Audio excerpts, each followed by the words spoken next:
Hello everyone. दोस्तों, इस video में हम लोग चीन जापान इतिहास के एक महत्वपूर्ण प्रश्न को डिस्कस करेंगे। दोस्तों, ये जो वीडियो है ये हिस्ट्री ऑनर्स थर्ड सेमेस्टर के लिए इम्पोर्टेंट वीडियो है। दोस्तों, ये आपका कोर्स 7 में ये टॉपिक है, ठीक है। दोस्तों, प्रश्न रहेगा चीन में खुली द्वार नीति क्या थी, यानी चीन की खुली द्वार नीति क्या है, ये हम लोग का प्रश्न है। इसको पूरा डिस्कस करेंगे। तो दोस्तों, चलिए वीडियो को शुरुआत करते हैं और एकदम आसान भाषा में समझने का कोशिश करते हैं, ठीक है। आप एक बार ध्यान से सुनेंगे तो पूरा खुद से अपने आप लिख सकेंगे। इतना सिंपल भाषा में समझाने का कोशिश किया हूँ, ठीक है। दोस्तों, प्रश्न है चीन के उन्मुक्त द्वार यानी खुले द्वार की नीति क्या थी। आपको आंसर क्या लिखना है यहाँ से समझिएगा, बहुत बहुत इंटरेस्टिंग टॉपिक है। चीन और ईस्ट इंडिया कंपनी के बीच हुए दो युद्ध, यानी चीन और ईस्ट इंडिया कंपनी के बीच दो युद्ध हुए। इन युद्धों को प्रथम और द्वितीय अफीम युद्ध के नाम से जाना जाता है, जो हम लोग बहुत बार पढ़े। अफीम युद्ध है ना, अफीम युद्ध। अगर वो वाला वीडियो नहीं देखे हैं तो वो वाला वीडियो एक बार देख लीजिए। यानी ईस्ट इंडिया कंपनी इंग्लैंड के साथ चीन का 2 बार युद्ध हुआ।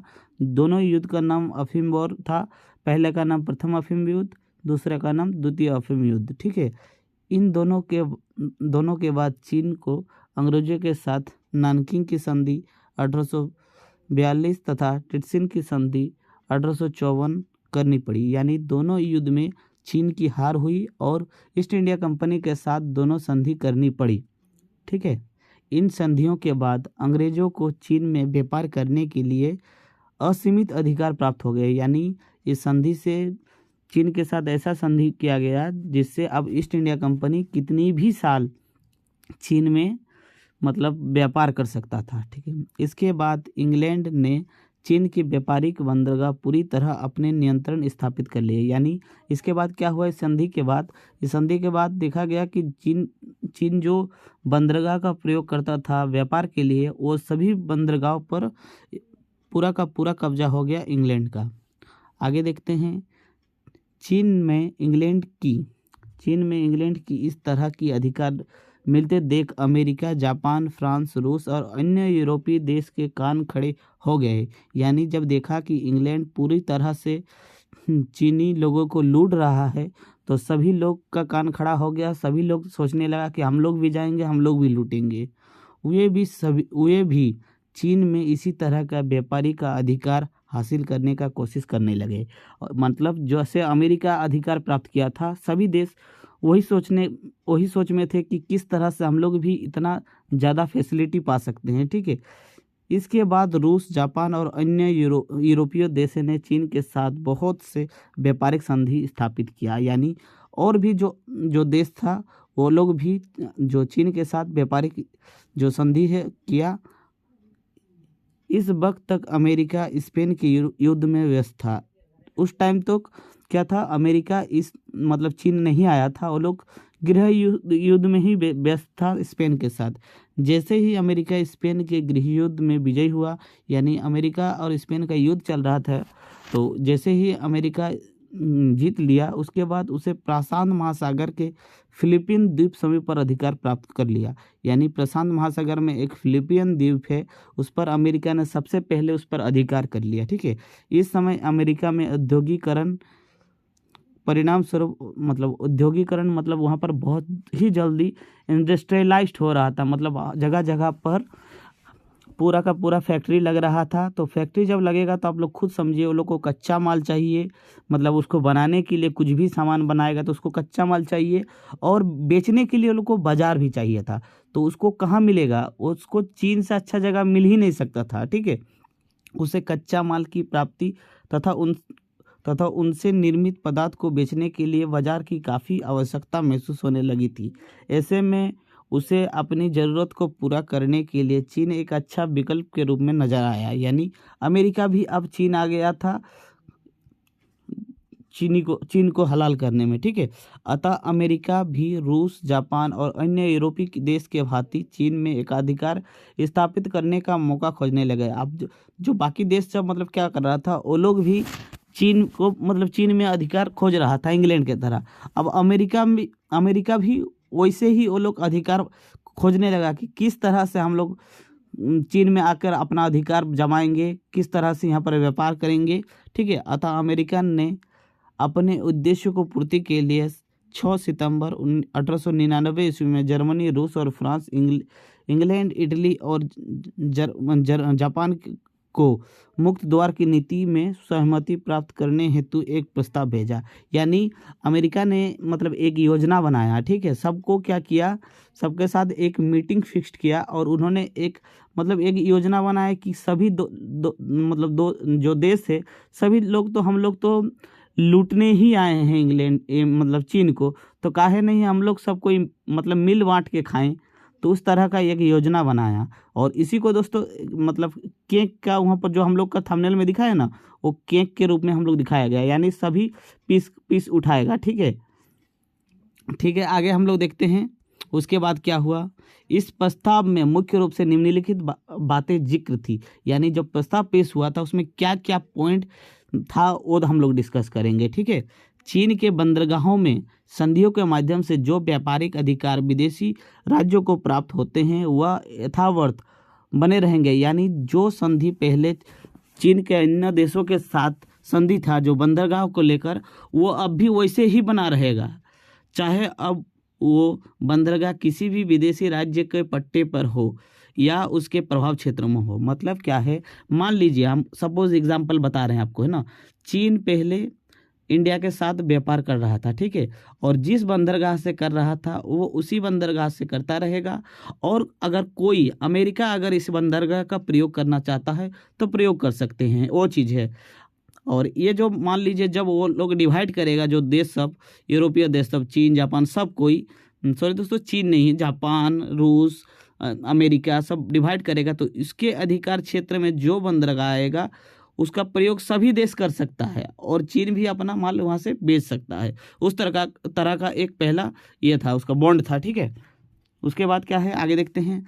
अपने पट्टे पर लिए हुए अर्थात प्रभाव क्षेत्र में के प्रदेश में जो आयात निर्यात की सीमा शुल्क दर निर्धारित है उनका समदर किया जाएगा, यानी जो क्षेत्र में जो टैक्स का दर है वो वही रहेगा, चाहे वो क्षेत्र किसी का भी हो। अगर कोई भी मान लीजिए ये वाला इलाका इंग्लैंड का है, ठीक है, अगर अमेरिका इस रास्ते से ले जाना चाहेगा तो उसको भी सेम शुल्क देना पड़ेगा, जो टैक्स है वही टैक्स देना पड़ेगा। और वो भी क्या टैक्स वसूलेगा चीन, वो लोग का मानना था, क्योंकि वो लोग आपस में लड़ना नहीं चाहते थे। ठीक है, पट्टे पर लिए बंदरगाहों में आने वाले विदेशी जहाज से अपने जहाज की अपेक्षा कोई भी देश अधिक बंदरगाह खर्च नहीं लगाएगा। यानी क्या है, मतलब जो पट्टे पर जितना पैसा मिलता है उतना ही लगाएगा, एक्स्ट्रा कोई भी अधिक बंदरगाह यूज नहीं करेगा। जिसका हिस्से में जितना बंदरगाह आएगा,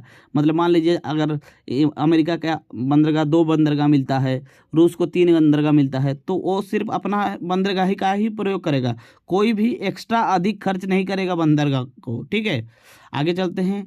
सभी देश के लिए तट कर की दर समान होगी, यानी जो टैक्स है तट कर का, बंदरगाह कर, वो समान होगा। इस तट कर की वसूली चीनी सरकार करेगा, यानी आपस में लड़ना नहीं चाहते हैं। अगर अमेरिका टैक्स वसूलता तो फिर रूस को तकलीफ होता, रूस टैक्स वसूलता तो जापान को दिक्कत होता, जापान टैक्स वसूलता और अन्य देश को तकलीफ होता। इसलिए क्या करेगा, चीनी सरकार को ही ये अधिकार दिया गया कि सभी का पास आप लोग ही टैक्स वसूलिए, लेकिन सेम टू सेम टैक्स वसूलिएगा। ठीक है, आगे हम लोग देखते हैं।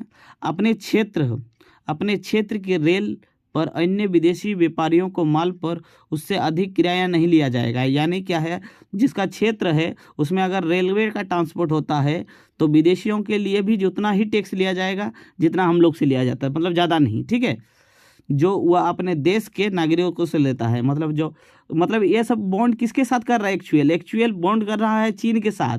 चीन को यही बोल रहा है कि आप जो चीनी लोगों के साथ जितना टैक्स लेते हैं उतना ही टैक्स लीजिएगा, उससे ज़्यादा नहीं ले सकते हैं। ठीक है, अब आगे हम लोग देखते हैं। ये हम लोग का जो ये था शर्त था, वो शर्त कंप्लीट हो गया।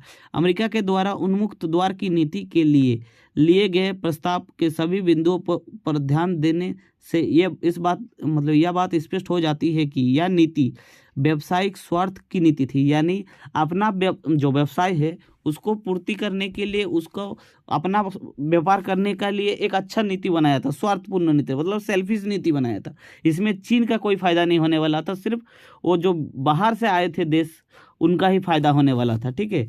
इसमें कहीं भी चीन के क्षेत्रीय अखंडता एवं राजनीतिक स्वतंत्रता की बात की चर्चा नहीं की गई। यानी चीन का कोई भी किसी प्रकार का कोई इंडिपेंडेंट नहीं था, चीन कुछ भी नहीं कर सकता था। मतलब एक तरह से कह सकते हैं कि चीन को पंगु बना दिया गया था, ठीक है। तथा इस नीति के पीछे का मुख्य उद्देश्य केवल इतना ही था कि अमेरिका को भी चीन में वह व्यापारिक सुविधा मिल सके जो अन्य देश उठा रहे थे। यानी जो अमेरिका बनाए थे वो नियम, इससे ये मतलब ये था, स्पष्ट था कि जैसे आप विदेशी को सुविधा दे रहे हैं वो मेरे को दीजिए। इसीलिए बनाया था अमेरिका ने ये मतलब नियम, ठीक है। अमेरिका को भी चीन में व्यापारिक सुविधा मिल जाए, ठीक है, जो अन्य देश उठा रहे हैं। अमेरिका भी चीन में अपना व्यापारिक हितों के लिए रेलवे मार्ग का निर्माण तथा अन्य व्यापारिक क्षेत्र पे एकाधिकार प्राप्त करना था। यानी अमेरिका भी क्या करना चाहता था, वो अपना सामान यहाँ बेचना चाहता था, यहाँ का सामान ट्रेन के जरिए ले जाना चाहता था बाहर, और वो अपना मतलब व्यापारिक क्षेत्र यहाँ पर स्थापित करना चाहता था, एकाधिकार, मोनोपोली, ठीक है। आगे देखते हैं। अमेरिका का चलाया गया दांव निशाने पर लगा। यानी अमेरिका के बातों से मतलब सभी देश सहमत हो गए, ठीक है। उसके इस प्रस्ताव से ब्रिटेन इस शर्त पर मान लिया कि यदि अन्य देश इस प्रस्ताव को स्वीकार कर लेते हैं तो वह भी इसे मान लेंगे। मतलब क्या है, इंग्लैंड इस मतलब ऐसे स्वीकार करता है, अगर जापान मान लेते हैं तो हम भी मानेंगे, अगर रूस मानता है तो हम भी मानेंगे, ऐसे शर्त पे मान लिया कौन, इंग्लैंड। तो अब क्या है, अब मतलब सभी देश को मानना बाकी था, ठीक है। फ्रांस, इटली, जापान, जर्मनी ने अमेरिका की इस प्रस्ताव को मान लिया क्योंकि उसमें उनकी ही हितें जुड़ी हुई थी। यानी सब मिल बांट के खा रहा है चोरी का माल, ठीक है, इसलिए तो सब तो हाँ भरेगा ही, ठीक है। आगे हम लोग देखें, केवल रूस ने इस प्रस्ताव पर अनमना रुख अपनाया। तो दोस्तों ये क्वेश्चन वेरी वेरी इंपॉर्टेंट होगा ऑब्जेक्टिव के लिए भी, ठीक है। केवल रूस ने इस प्रस्ताव में अनमना रुख अपनाया, मतलब उनको ये जो प्रस्ताव था उसको ठीक नहीं लगा। आपका यहाँ से मतलब ऑब्जेक्टिव 2 सवाल पूछा जा सकता है। पहला कि ये जो खुली द्वार की नीति है ये किसने स्टार्ट किया था, ये जो प्रस्ताव दिया था वो अमेरिका ने दिया था, और कौन मतलब ये जो प्रस्ताव था इसका खिलाफ थे, वो था रूस, ठीक है, याद रखिएगा। पर उनके द्वारा इस्तेमाल किए गए भाषा का प्रयोग करने का अंदाज देखकर वह निष्कर्ष निकल लिया कि या रूस में ने कभी भी इस प्रस्ताव का स्वीकार कर लिया। यानी क्या है, मतलब कि यहाँ पर कहना चाहता है कि ये जो रूस ने इस तरह का रवैया अपनाया था, मतलब सभी देश क्या कर रहा था, इंग्लैंड मतलब अमेरिका का बात सुन रहा था, तो रूस मतलब समझ गया था कि सभी देश मतलब अमेरिका का साथ फेवर में जा रहा है। तो वो क्या किया, वो इस प्रस्ताव को मानने के लिए ही रेडी नहीं था, उन्होंने साइड हो गया, ठीक है। आगे हम लोग देखते हैं।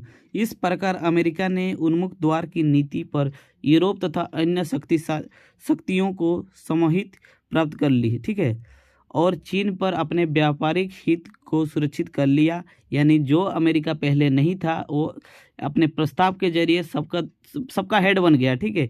इसी के साथ चीन के आर्थिक शोषण में एकाएक वृद्धि होने लगी। यानी अब क्या कर रहा, अभी सभी मिल बांट के खाना स्टार्ट कर दिया, ठीक है, और चीन के पतन के कागार पर लाके खड़ा कर दिया। इसके कारण चीन की जनता में असंतोष की भावना पनपने लगी। चीन में एक बार अपने देश के इस स्थिति को लिए कि जो मुंच शासन था, जो विदेशी जो उनका मतलब क्या राजवंश था, उसको मानता था ये सब का जिम्मेदारी, ठीक है। जो उनका जो बुद्धिजीवी वर्ग था उन लोगों का मानना था कि ये जो स्थिति है, इस स्थिति का जो मेन कारण है उनका जो राजतंत्र है वो ही जिम्मेदारी है, तथा विदेशी शक्ति को दोषी मानने लगा। यानी वो अपने राजा को ही और विदेशी शक्ति को इसका जिम्मेवार मानने लगा, ठीक है। अब निष्कर्ष इसको कैसे लिखते हैं, ठीक है, हम देखते हैं। इस प्रकार हम देखते हैं कि अमेरिका ने चीन पर अपने प्रभाव को स्थापित करने के लिए एक नीति का अनुपालन किया। इस नीति को ही इतिहास में उन्मुक्त द्वार की नीति तथा खुले द्वार की नीति के नाम से जाना जाता है। इस नीति के परिणाम स्वरूप ही चीन में लूट खसीट का युग की शुरुआत हुई और चीन का आर्थिक शोषण प्रारंभ हुई। यानी ये जो लूट खसीट का युग था, सभी आके चीन में लूट रहे थे, इसी को ही कहा जाता है खुले द्वार की नीति। ठीक है, आगे हम लोग देखते हैं।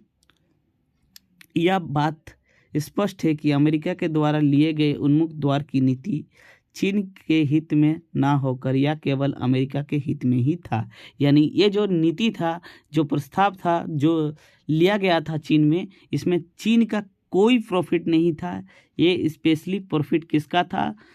अमेरिका का। और अमेरिका के साथ साथ उनके साथ में जो मिलने वाले देश थे उनका प्रॉफिट था, जिससे रूस अलग हो गया था। ठीक है, और कहा जाता है दोस्तों, कभी भी जो रूस है और अमेरिका का कभी भी मतलब बॉन्डिंग बना ही नहीं। ठीक है, क्योंकि उन लोग का तालमेल हर तरह से उन लोग अलग है। ठीक है, तो दोस्तों ये रहा आपका टॉपिक, खुले द्वार की नीति। आपको ये वीडियो कैसा लगा? और अगर वीडियो अच्छा लगा है तो प्लीज़ वीडियो को लाइक कीजिएगा। चैनल पे नए हैं तो चैनल को सब्सक्राइब कर दीजिए। मिलते हैं नेक्स्ट वीडियो में, तब तक के लिए जय हिंद।